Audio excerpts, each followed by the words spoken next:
Salut à tous, c'est Nox, j'espère que vous allez bien. Moi ça va très bien puisque aujourd'hui j'avais envie de vous parler du fonctionnement d'un processeur. Je trouvais que c'était important de faire une vidéo dessus pour ceux qui veulent s'informer sur un fonctionnement d'un ordinateur ou tout simplement ceux qui veulent acheter un processeur pour leur ordinateur. Commençons par le début avec une définition du processeur. Un processeur, c'est la partie d'un ordinateur qui interprète et exécute les instructions. Les instructions qu'il exécute, c'est ce qu'on appelle des processus. Un processus, c'est l'instance d'un programme informatique en cours d'exécution par un ou plusieurs threads d'un ordinateur. Concrètement, cela signifie qu'un processus permet l'exécution de diverses instructions par le microprocesseur en fonction du programme en cours de fonctionnement. Ces processus vont être gérés par des entrées et des sorties, les pins. Ce sont les petites barres que vous voyez sur votre processeur.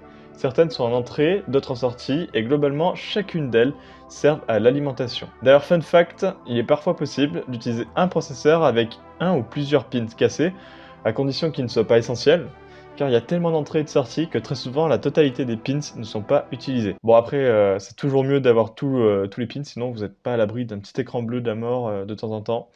Donc bon, on va éviter quand même.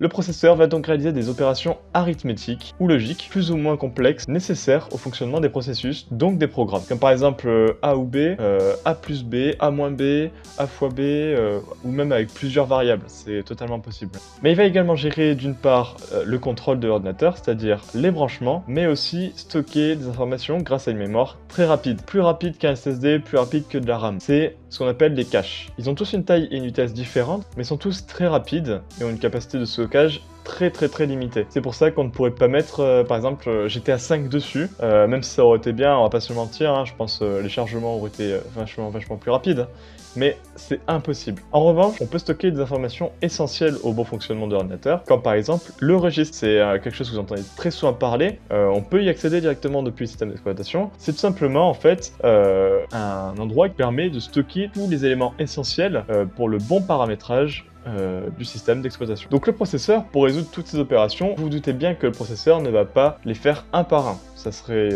long, sauf s'il est très rapide. C'est pour ça qu'en fait, un processeur en général va être composé de plusieurs cœurs. Par exemple, un processeur peut être composé de 4 cœurs qui va pouvoir être capable d'exécuter 4 processus en même temps, puisque chaque cœur va s'affecter une tâche. Et pareillement, ces mêmes cœurs peuvent être divisés, c'est ce qu'on appelle les virtual cores. Et donc, par exemple, on pourra avoir 4 cœurs physiques, tous divisés en 2, ce qui ferait donc 8 cœurs virtuels. En revanche, avoir plus de cœurs, ça signifie pas forcément avoir un processeur plus rapide, parce que par exemple, si vous prenez un processeur 2 cœurs qui va avoir une vitesse de 2 GHz et un processeur 1 cœur qui va avoir une vitesse de 4 GHz, en fait, leurs performances seront plus ou moins identiques, car ils auront tous les deux fini leur tâche en même temps. Alors bon, pouvoir exécuter 4 processus en même temps, c'est bien, mais sur un ordinateur, il y a des centaines de processus à gérer. Le processeur va donc, dans un laps de temps très court, switcher entre plusieurs processus pour gérer entre quel et quel processus il faut aller. Il y a donc des algorithmes comme ça pour gérer ça, comme par exemple le round robin ou le first in, first out.